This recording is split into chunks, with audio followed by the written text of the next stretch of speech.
Congratulations champions, finally आप class 12 में आ गए। The final and most important year of your school life. अगर कुछ कर दिखाने का है जुनून, अगर कुछ कर दिखाने का है जुनून, तब भूल जाना चैनो सुकून। So best wishes champions. First about books, literature की 2 बुक्स आपके सिलेबस में इंक्लूड हैं। पहली बुक है फ्लेमिंगो, जिसके 2 पार्ट हैं, prose and poetry. Second book है विस्टाज, सप्लीमेंट्री रीडर। और राइटिंग स्किल्स के लिए किसी भी अच्छे पब्लिकेशन की रेफरेंस बुक आपको सेल्फ अरेंज करनी है। और लिटरेचर की ये दोनों बुक्स एनसीईआरटी की इंग्लिश वर्जन, और इंग्लिश में अगर आप इतने स्ट्रॉन्ग नहीं हैं तब इंग्लिश एंड हिंदी बोथ जो आती है उसको आप अरेंज कर सकते हैं। इन सुपर टिप्स की हेल्प से आप 95% प्लस स्कोर इजीली कर सकते हैं। NCERT your best friend. NCERT की बुक्स को अपना बेस्ट फ्रेंड बना लेना है। लिटरेचर के हर चैप्टर को, स्टोरी हो चाहे वो आपकी पोयम हो, वर्ड टू वर्ड अटेंटिवली पढ़ना है, समझना है और की पॉइंट्स को अंडरलाइन कर लेना है। की पॉइंट्स को अंडरलाइन करने के लिए हाइलाइटर का यूज़ करें। अगर अभी तक हाइलाइटर का यूज़ करना आपको नहीं आता है, इसके क्या बेनिफिट्स हैं, वीडियो का लिंक डिस्क्रिप्शन में अवेलेबल है, क्लिक कर कर देख लेना। हाइलाइटर कमाल की चीज़ है, मार्क्स बढ़ा देता है, नोट्स बहुत शानदार प्रिपेयर कराता है। आंसर राइटिंग में स्मार्ट स्ट्रेटजी अपनाओ। मीन्स डायरेक्ट आंसर नहीं लिखो, पहले इंट्रोडक्शन, फिर प्रॉपर एक्सप्लेनेशन और लास्ट में कंक्लूजन। एग्जामिनर इम्प्रेस्ड हो जाएंगे। टू द पॉइंट लिखो और वर्ड लिमिट में कंप्लीट करो।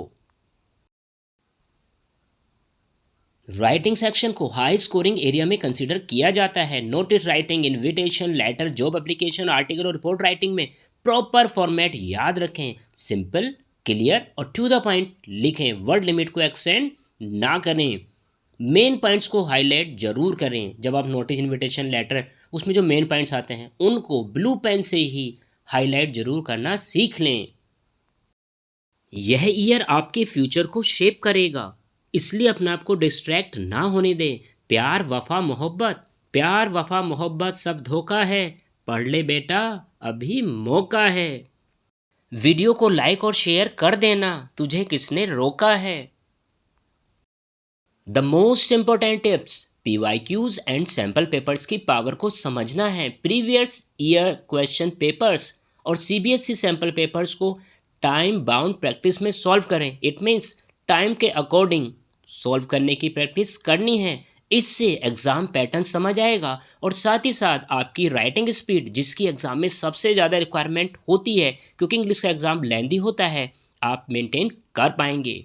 यहाँ एक सजेशन आपको देना चाहूँगा, इसको अवॉइड नहीं करना है अगर अच्छा स्कोर करना चाहते हैं। Session 24-25 it means last session के सैम्पल पेपर अपने सीनियर से या किसी फ्रेंड से अरेंज कर लेना, आपको बहुत हेल्प मिलेगी क्योंकि जो नए सैम्पल पेपर्स हैं वो अक्टूबर तक आ पाते हैं। उससे पहले पहले आपको एग्ज़ाम पैटर्न समझ आ जाएगा। पेपर प्रेजेंटेशन बोले तो how to write in answer sheet. Answer sheet में अपने आंसर्स को कैसे लिखा जाए, अगर नहीं आता है वीडियो का लिंक डिस्क्रिप्शन में अवेलेबल है, क्लिक कर कर देख लेना। इससे मार्क्स बढ़ते ही बढ़ते हैं। रीडिंग सेक्शन 22 मार्क्स का वेटेज दिया जाता है। 2 अनसीन पैसेजेस आते हैं। क्लास 11th में उतने अच्छे से हम प्रैक्टिस नहीं कर पाते हैं और 12th में भी नहीं करते हैं। अगर आप चाहते हैं इस गोलू की तरह, देखो गोलू की तरफ कितना कंफ्यूज है क्योंकि इसने प्रैक्टिस नहीं की है। अगर इसकी प्रैक्टिस, जो कि सैम्पल पेपर्स अपने फ्रेंड से आप अरेंज करने वाले हैं लास्ट ईयर के, करते हैं तो इधर देखो कितने कॉन्फिडेंटली बोल रहा है, रीडिंग सेक्शन तेरी तो ऐसी की तैसी कर दूंगा। सो मोर प्रैक्टिस मोर मार्क्स, ढिंक चिक्का ढिंक चिक्का। सेशन 25-26 के लिए इंग्लिश सिलेबस को अगर चेक नहीं किया है, लिंक डिस्क्रिप्शन में अवेलेबल है, क्लिक कर कर चेक कर लेना और अपनी स्टडी स्टार्ट कर देना। आज की क्लास में कोई डाउट है, कन्फ्यूज़न है, मुझे कमेंट में राइट करें। So like, share and subscribe with the bell icon. Best wishes, smart work करो, पूरे एफर्ट्स लगा दो and secure more than 95% in English.